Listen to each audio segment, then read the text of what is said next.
pull up, turn it loud. Hey, hey. Fresh minds talking, stand up proud. From the block to the globe, we move. Young, wild, clever with a point to prove. This a forever culture podcast, yeah. Where the young and the bold talk fast, yeah. Every story, every side, we match.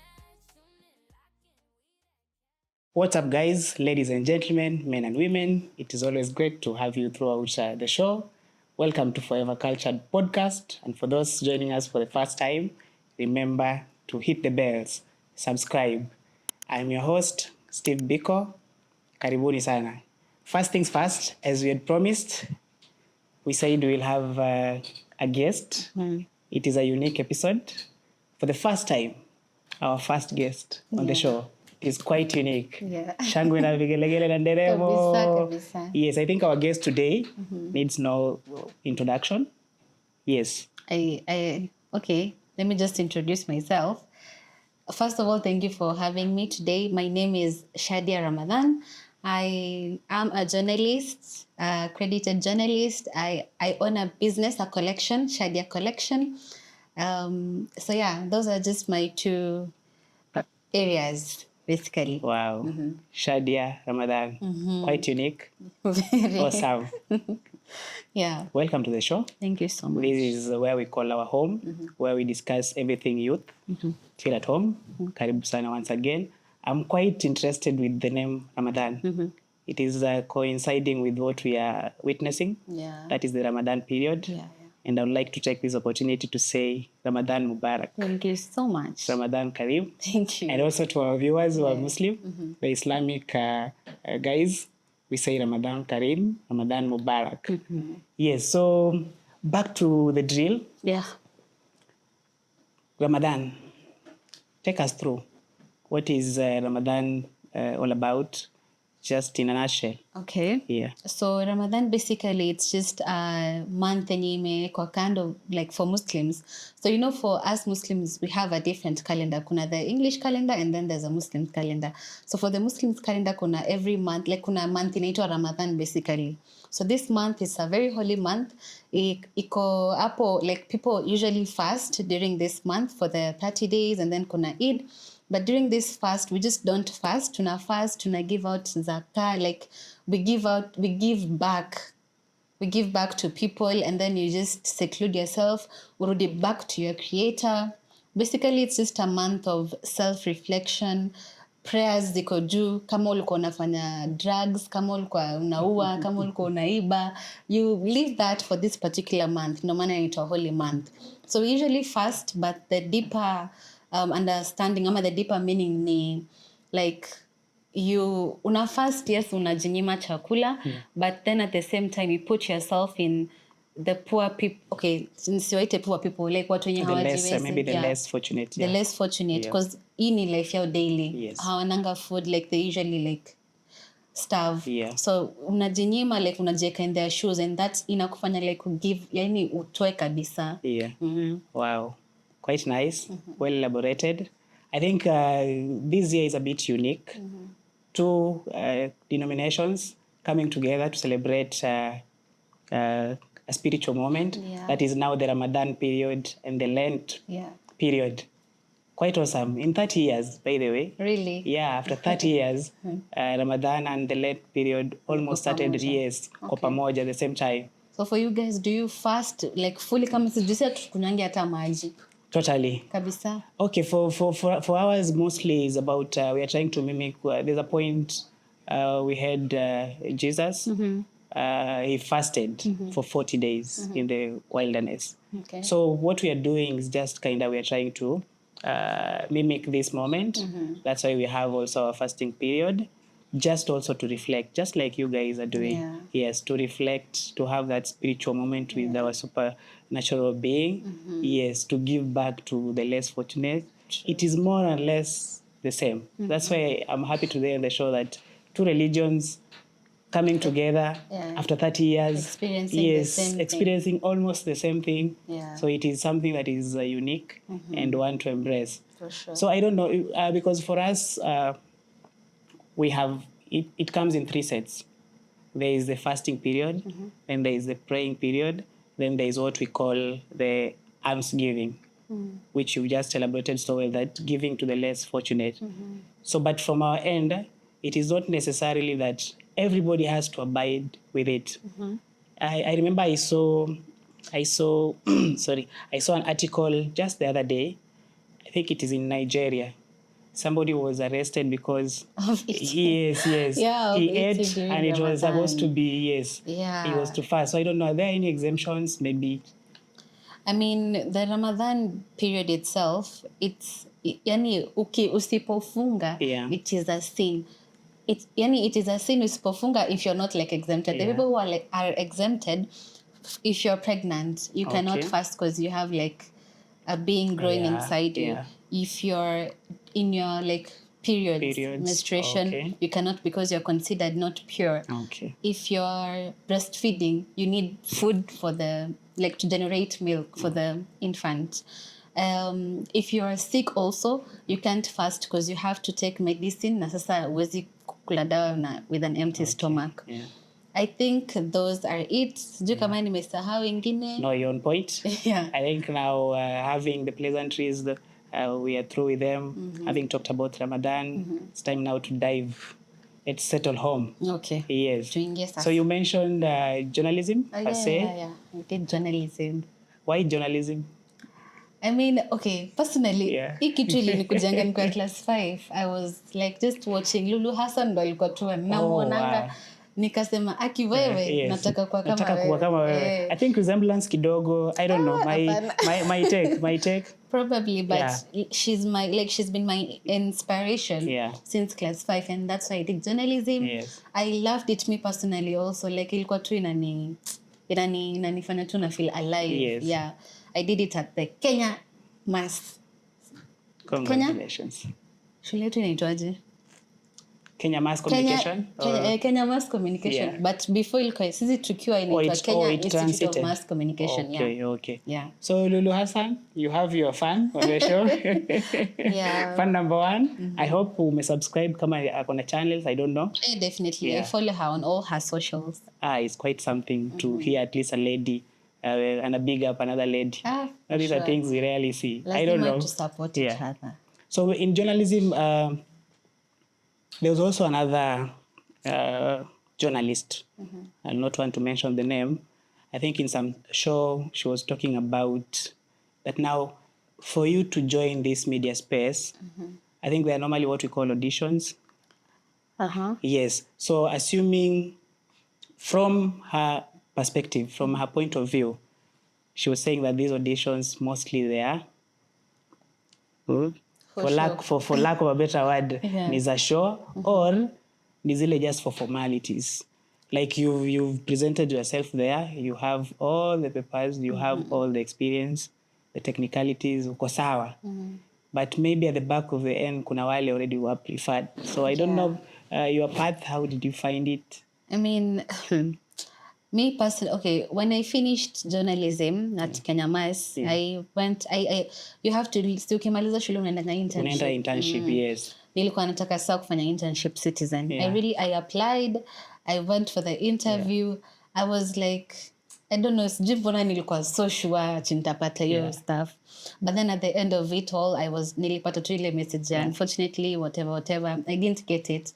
It was painful, but anyway, God knows. Personally, mi naona kama, okay, wanasemanga Kenya ni connections tu. Naona kama hiyo kitu ni ukweli. Because I feel like I did everything. Yes. But anyway, God knows. God knows.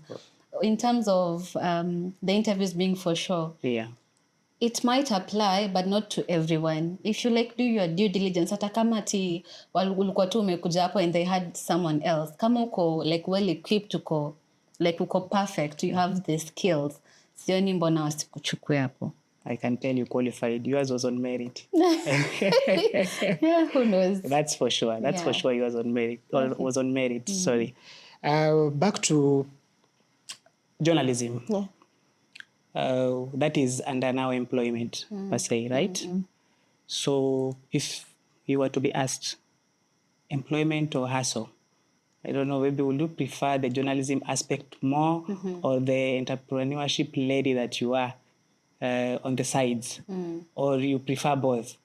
I mean, I'm doing both, Yeah. and it's not easy. Like, si rahisi, but I would urge, like, as a political side, Yeah. I don't think anyone can survive with just one income. You just have to, like, juggle, like, a Yeah, lot. yeah. I would advise, like, you have, like, something that you're doing, yes, Kenya umesomea, yes, but have, like, a business on the side. It really, really, really, really, really helps.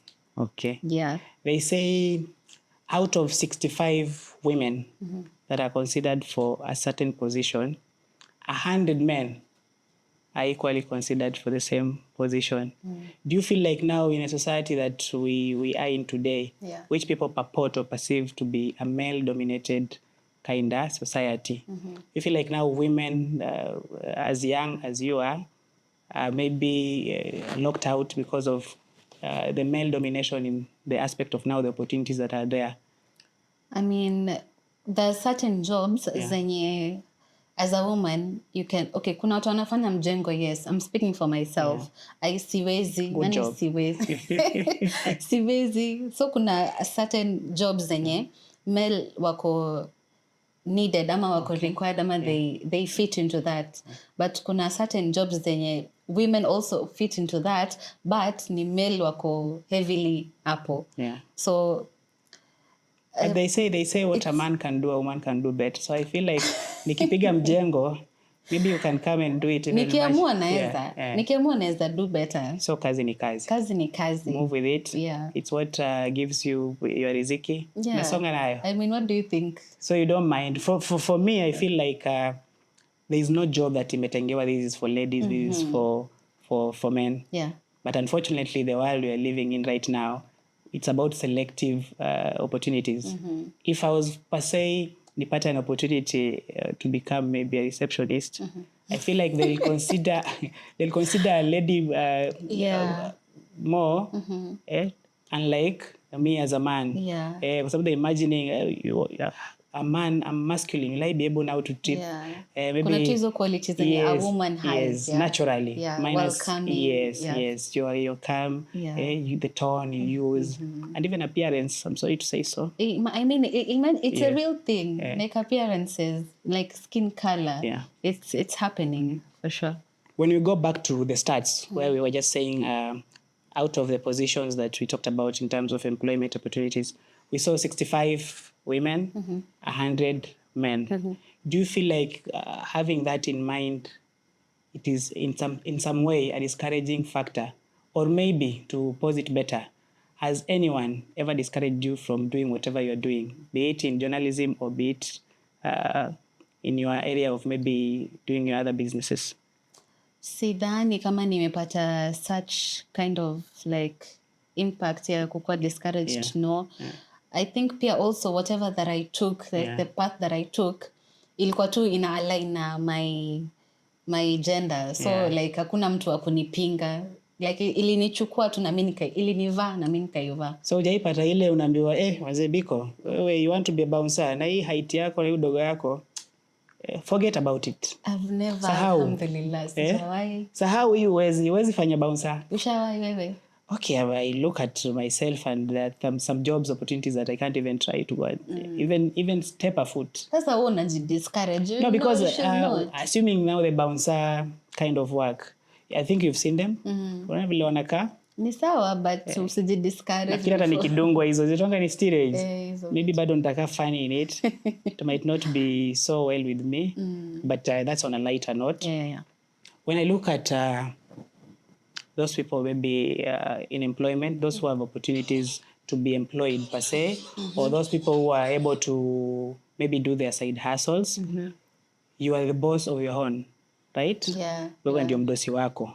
This is my hustle. Nilianzisha kivyangu. Ama pale kazini, you are on the higher ranks. I don't know if this is what we call taglines. The name preferences, maybe boss lady, madam boss, CEO. yes, madam CEO. Do you think you as a person, there is a name you'll prefer, maybe under your side hustle, kuna ile jina utasema kwa wale wanakusaidia kusukuma hii gurudumu, maybe refer to me as madam boss, ama bossi leo umeshindaje, I mean, or boss lady. I will never personally niambie mtu ati niite hivi. Yeah. No, but if it comes, because the titles zinakuja out of something like kenye iko kitu ni real. Yeah. So si ati they're stating false things. Yeah. So kama unaniita tu hivyo ni sawa, but si ati ndakuja nikwambie from today niite hivi, no. Because I think for us men tunapenda ile chairman, chief, then now the handouts. Mdosi. The handouts natoka. Kabisa. You guys like raises. Do you feel like now maybe this what we call higher positions are considered more for men in terms of maybe the CEO of the company, maybe the chief operations somebody? Do you feel like now male are considered more for higher positions as opposed to women because of maybe we feel like on the higher positions women are not maybe mentally wanasemanga like hiyo emotional intelligence. Ama it doesn't matter like wewe ukipatiwa saizi shikilia kampuni you know, as a woman you have like a lot of responsibilities. You have like a lot of, not just for you men, emotions zenyu tu ni 1 2 3. For women we have a lot ziko tu hapo for you to like ziko tu kwa mind tu. So in terms of like the position, uko na hiyo position, you still have a home, you have a husband, you have kids, you have like, it's a lot, it's a list. I feel personally, I don't have a backlash, but I feel like men are more suitable for those like types of position. Okay, we normally say from our side that women were created from our ribs. You know, the ribs are a bit stronger than now. As when you tulimoldiwa with, I don't know, soil or whatever. Yeah. So I understand you when you say that you're still capable of handling these positions because I want to feel like equally women are strong. Yeah. And by the way, come to think of it, now that we are looking at angles where we feel like it is a male-dominated kind of society, I equally feel like women are picking this space with vigor. Siku tumechangamka. Mwanamke anakuwa ngumu. Siku tumechangamka. Madam CEO, I can see a number of companies actually are embracing now women at the helm. Like the times ziko different sana, and I really like it for the women out there. Good job. Will you want to see a female president maybe? One day. Yeah. I mean, we have one from our neighboring country. No, now I'm saying in Kenya, yes. Or even a deputy president who is a lady. Or ama mko ready bado? I imagine tuko ready. As women, I believe tuko ready. Yeah. So if you feel like you have the capacity to become a president, I believe in you. Mimi ndo your first supporter na nitakuvotia. Kuna kura moja hapa for the ladies who are looking for the top seat. Yeah. Yeah. So if I look at you, vibrant, doing employment, also doing your side hustles, what does success mean to you? Like, we normally equate successful women to maybe having cheated their way through the ranks, maybe. Unasikianga tu huyu amefanya hiyo kitu. Amefanya hiyo kitu ndo maana ako hivyo, ako na gari, ako na nini. Ameuza. Yeah. But sometimes it's not all that. Yeah. As a woman, me believe like you can just work for whatever you want. Yeah. It's really possible. Wachane tu na hizo makelele tu za watu. Tia tu bidii, self-discipline. Yeah, and that's how like success inakuja tu hivyo with hard work, good intention, and you just do what you love with passion. So when I see a successful lady out there, nisianze kusema boss lady ulihaki vipi, start thinking about the negative. No. Always be positive. I always say that. Usiwahi fikiria hizo negative zote in all aspects. My dress, my choice. You ever had was a time that was the running call in almost all the media outlets, all the media space. Like it was all about how women are dressing. Yeah. So when I look at you, you can see the modesty in you, which is something that I think most of the ladies can borrow from you. Yeah. Do you feel like how you dress really matters in terms of your presentation? It does. Even for men. Women, it does matter, but even like generally appearances matter. When you walk into a room, vile tu unavaa, vile umekaa, people already judge you, wanakurate from how you look. I feel for male it's a bit, allow me to cut you short. Okay. For male it's a bit different in terms of how we dress. Because for you ladies, when something is too tight, even if you are dressed in a very tidy way, there's still those people who say, kidogo hapa kuna shida. Yeah. And like for me, when something is too skinny or too baggy, they'll still say ako sawa. Yeah, hiyo ni style yake. Yeah, hiyo ni style yake, hiyo ni swag. So do you feel like for ladies we are a bit judgmental? Like for you, will you wear a short skirt? Okay. No, I will never wear that because my religion actually doesn't allow, and I'm so grateful for it because inakufanya tu like uko tu free, uko tu comfortable. Hizi vitu tu like vile nimevaa, it's so freeing and comfortable. I will like never. But unajua sasa like tuko different religions. Yeah. Siwezi speak for someone else, and for the other religions maybe you feel like you look better because other people confidence yao ina come from how they dress. How they dress, yeah, I've heard of that. So yeah. ukivaa hivyo una feel uko best, you can do your best, you can perform. But all in all, I think modesty wins always. So your dress, your choice. Yeah, you can be smart, you can be confident, you can be all that in modest clothing. Yeah. Do you think in regards to now that we're talking about modesty, unlike us, do you guys go through what we call now the appearance bias? But say like for certain jobs you find now, or maybe the hair, how do we call them? Those people who are handling the planes. Oh, the air hostess. Yes. Because I hear they look at your height. Yeah. How you articulate. Even weight. Even weight, imagine. Does the weight affect how the plane will fly or something? I don't know. If like you're too heavy, you're adding the weight to the plane. But already the plane is carrying almost 50 to more than 100 people on board, plus luggages. So the fact that they can't control the weight of the passengers, they have to control the weight of the employees now. Okay. So they even look at how they eat once you are taken or something? No, you just have to maintain a certain weight. So now the appearance bias is real. It is. Yeah. The world that we live in, it is real. Because we were just arguing some other day with some of our male friends that even those products where men are the face, unapata sura ya mwanaume ndio ijawekwa, wameweka ipati armpits, ile imenyolewa vizuri.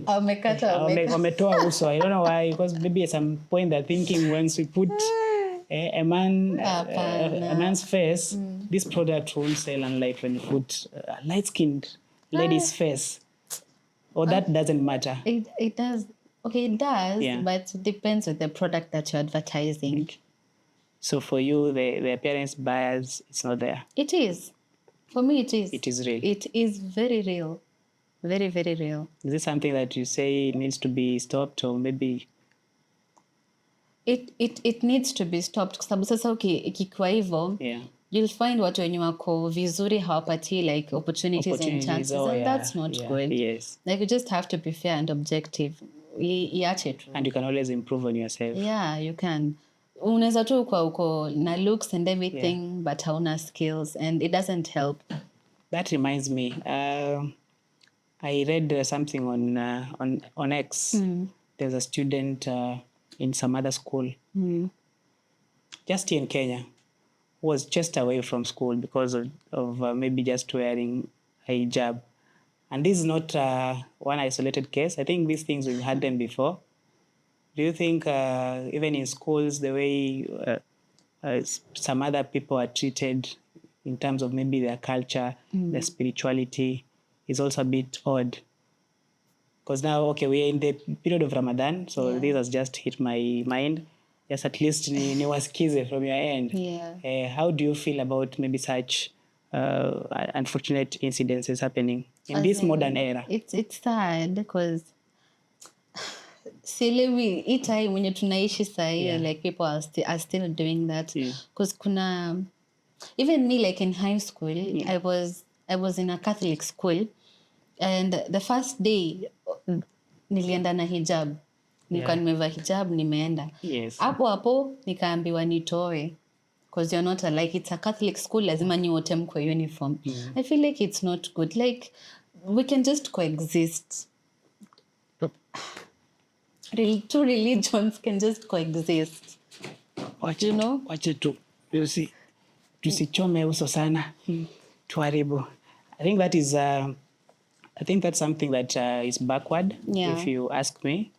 And we need to call out those institutions who are doing It's sad, actually. who are doing It's not such good. unacceptable, unethical. Actually, we call them unethical because I feel like when we exist, we are not supposed to compete with maybe each other in terms of spirituality, in terms of cultures. We need like to embrace each other. We are all the same. Yeah. It's just the religion that is different. Like we complement each other. Yeah. Like for now, me and you, we can celebrate, say, we have our Lent, you have your Ramadan, yeah. and we are almost sharing the same cause.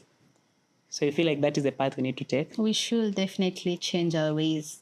In such schools, what can you maybe say I mean, to them? okay, and unajua, the sad thing is that si ati ni moja. Yeah. There's schools nyingi zenye ziko na hiyo kitu. Zingine maybe hata tujajua ziko chini ya maji. Ziko na hiyo stuff and it's not right. Mtu tu avae tu vitu zake, haikufuniki akili ati ukose kuelewa ama ukose kusoma. Yeah, you just vaa tu vile dini yako inasema, you continue with life. I think they should change that as schools, please. Well heard, well said. Body shaming. Have you ever experienced? Maybe mimi najibodishe mwenyewe. Because as ladies unakuanga na mafikira nyingi. Yeah. You want to look a certain way. And even the community by the imechangia for this. Mtu wa msichana anataka kukaa a certain way. And the society makes you feel a certain way if you look a certain way. We've seen even others on adjust some other any of the body. Don't want to dwell so deep in it. BBL. I don't know. Because is it because of pressure?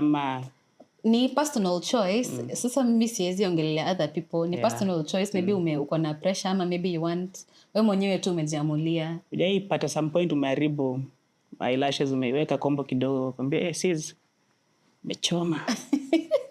ama you just groove. Sijawahi. It's good to be natural by the way. To all my ladies out there, please be natural. It's the best way you can look. Yeah. Wow. I'm impressed. Maybe in the future, will you want to, it's a bit sensitive, will you want to maybe have a family of your own, start a small? Good news. Why the moment of silence? Is it something that you're still thinking about? Yeah, it is something that I'm still thinking about. Yeah. Like to have a family. It's si rahisi. Yeah. And watu wana grow differently. People have different journeys growing up. Yeah. And inakufanya unakuwa na different like mindset in regards to everything. So for me, in regards to like family, having kids, it's a very heavy topic for me. I'm not ready to answer that. Okay. Yeah. Now, just allow me to still dwell on it. When you want to say that maybe in the near future or in the future you want to start your small family, because already you are an employed young lady. You're also into business. How do you think you'll be able to manage the two, assuming you'll be having kids?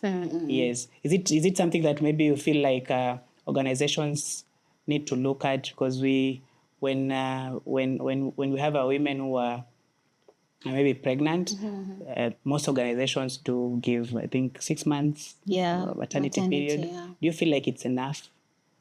Ama waongeze kidogo? Mi ningesema waongeze maybe a year. Kwanza sisi wanatupiganga zile 2 weeks. 2 weeks ama 3 weeks. 2 weeks hata mtu hajaanza kuniona. Nyinyi mnapewa time for what? Na you guys have not even. Mbona by the way mnaona ni kama sisi we even if we are there physically hakuna kazi tunafanya? Okay, most of the I get this from quite a number of ladies. That hata hii 2 weeks mtoe kwao mtuongezee. Hata kuna kazi wanafanya. Akotoa hapo kwa simu. Shaking the legs. Because it makes sense. Because women sisi ndo tunabeba. Mwili zetu ndo zina change, hormones, emotions, like we need a lot. And kuna postpartum depression and nini. It's women need like extended time. So unasema waiongeze kidogo? Waiongeze tu. Mi ningesema waongeze. Na in terms of like handling like family na work. Yes. You just need to plan yourself and put God first. Mi hiyo ndo kitu nasema, put God first, plan yourself accordingly. You will manage everything. Siku zingine utakuwa chini, siku zingine utakuwa juu, but that's life. And do you feel like most organizations na handle now this aspect of maternity period throughout mpaka mtoto afike a certain age well, in regards to maybe we've seen some are trying, kuna zile lactation rooms. Oh yeah. Kuna zingine tumeona hawana hiyo, wewe jisort. Imagine sasa even okay, where I work at our place, Yeah. during this period ya Ramadan, so women like we are considered like tunafaa tuende tupike nini. So we're usually told to leave at 3 p.m. na men wana leave like 5 ama uko or whatever. Yeah. So for women to excluded this period of time, Yeah. tuende tupike, tufanye hizo vitu zote, which is really nice. Or maybe at some point, have you ever thought or wished that you were born a man? Kusema ukweli, hapana. Vitu naonanga huku nje, like you guys, me naorumianga saa zingine. You guys go through it. Yeah. As a man, you have to, yesa imeandikwa in the Bible, like you have to toil and watch the earth. Yeah. Yani it's hard. You guys go through it. Na bado unakuja huku, seme if you're like a family man uko na bibi, you have to take care of the kids, of the wife, you have yani it's a lot. Mi sijawai, na sidhani kama nitawai tamani kukua mwanaume. But good job, man. You're doing amazing. Wow. Super woman. Sidhani, I think wanasemanga when you say too much, you spoil the broth. Yeah. So I feel like we need to create another episode for this. Yeah, to be continued. Yeah, to be continued. Naona tuachie hapo to say we should not spice it too much. And appear to say we should not underspice it. Yeah. So maybe as we wind up, for those who have joined us a bit late, we continue to remind you, please hit the bells. Remember to subscribe. But again, I want you to interact with our viewers who are with us right now, our listeners. Maybe they want to know you a bit to an extended level in terms of the business you said you're doing. Okay. Yeah, maybe encourage a few young ladies who also want to be journalists, young, vibrant journalists. Entrepreneurs. Like you. Yeah. Yes. So my take on that, as a young lady, kama unataka kufanya anything, just start. For me, the hardest challenge yenye nilikuwa nayo is starting. Nilikuwa nashanga sana nitaanzia wapi, ndatoa wapi, like stock. It was like a very tough time, but I just started. Just start. Nasikianga hivyo sana, but it's a real thing. Just start and then everything will flow from there. So if you want to maybe like reach me, I have TikTok. My username is _Shadia. I have also Instagram. My username is Shadia Ramadan. And yeah, those are the two social medias that I'm mainly active on. And yeah, that's where you can find me. So I have a collection also, by the way, on TikTok. It's called Shadia Collection. So you can also find me there. I sell modest clothing. Kama hivi vile nimevaa. If you want, you can holler me. My number is on the bio. So yeah, that's me basically. Na wengine wanaweza kupata kwa show because we are glad to have had you. Unaweza nipata hapa forever cultured. Forever cultured podcast. Yes. Yeah. Again, remember to subscribe, like, comment. We are here for you guys. I'm hoping to see you in the next maybe Lazima munione. weeks or so. Sema inshallah. Thank you for creating this. Inshallah. Inshallah. Mr. Inshallah will be very proud. Yeah, thank you for having me. Truly, I'm really grateful. I'm sure he's really feeling maybe endi angeka hapa, but it's my time. Mr. Inshallah, tafuta subscribers. Thank you so much. Thank you so much for creating time, even given the short notice. We welcome you again in our next episodes. Yes. Yeah. Just say the word. We're always ready to welcome you. This is amazing. I'll definitely be back. Wow. Yeah. It was my best episode today. Thank you so much. So we call it a wrap. I guess we should. Yeah. Ramadan Mubarak. Thank you Ramadan again. Kareem. Thank you. Tell our viewers to subscribe. Subscribe. Bye.